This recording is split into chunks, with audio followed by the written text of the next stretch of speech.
नमस्कार विद्यार्थी मित्रांनो, राष्ट्रसंत विद्यानिकेतन प्राथमिक शाळा उमरखेड, इयत्ता 7वी, विषय इतिहास नागरिकशास्त्र, पाठ आहे 7वा, स्वराज्याचा कारभार.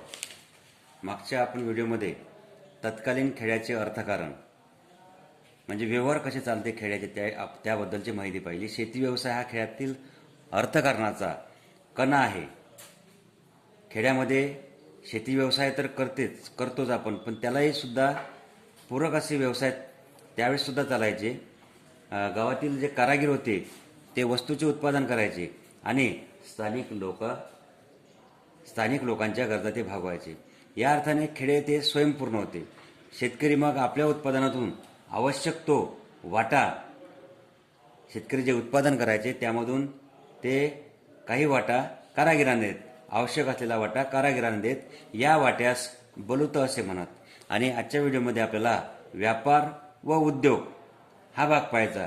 व्यापार वृद्धीशिवाय राज्य भरभराटीस येत नाही हे महाराजांनी ओळखले होते.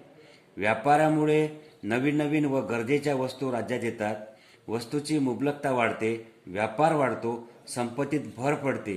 सावकार म्हणजे राज्याची व राजश्रीची शोभा. हे आज्ञापत्रातील वर्णन महाराजांच्या व्यापाराकडे पाहण्याचा नेमका दृष्टिकोन स्पष्ट करणारे आहे. सावकार या शब्दाचा व्यापारी असा अर्थ आहे. शिवाजी महाराजांनी ओळखले होते की व्यापार वृद्धीशिवाय म्हणजे व्यापार वाढल्याशिवाय आपलं राज्य भरभराटीस येत नाही.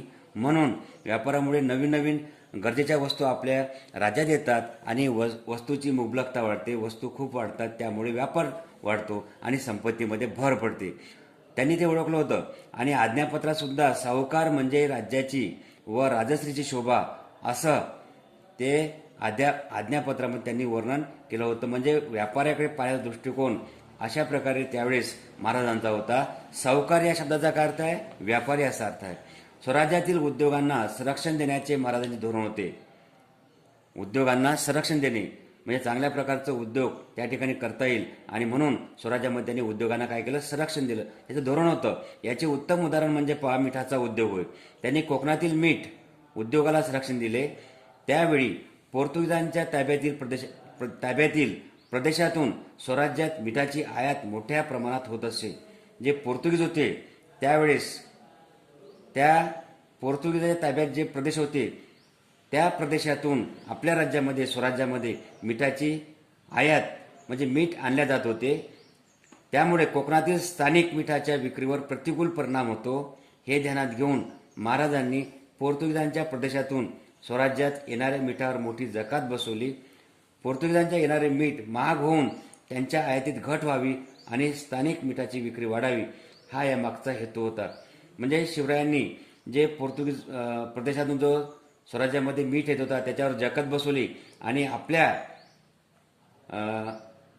पोर्तुगीजाकडून येणारे जे मीठ होते ते महाग होऊन जकात बसवल्यामुळे त्यांच्या आयातीमध्ये घट व्हावी आणि स्थानिक जे आपलं मीठ होतं त्या मिठामध्ये विक्री वाढावी हा यामागचा हेतू होता. अशा प्रकारे शिवरायांनी व्यापार आणि उद्योग कशा प्रकारे भरभराटीस आणण्यासाठी प्रयत्न केले हे आपल्या या भागातून दिसून येते.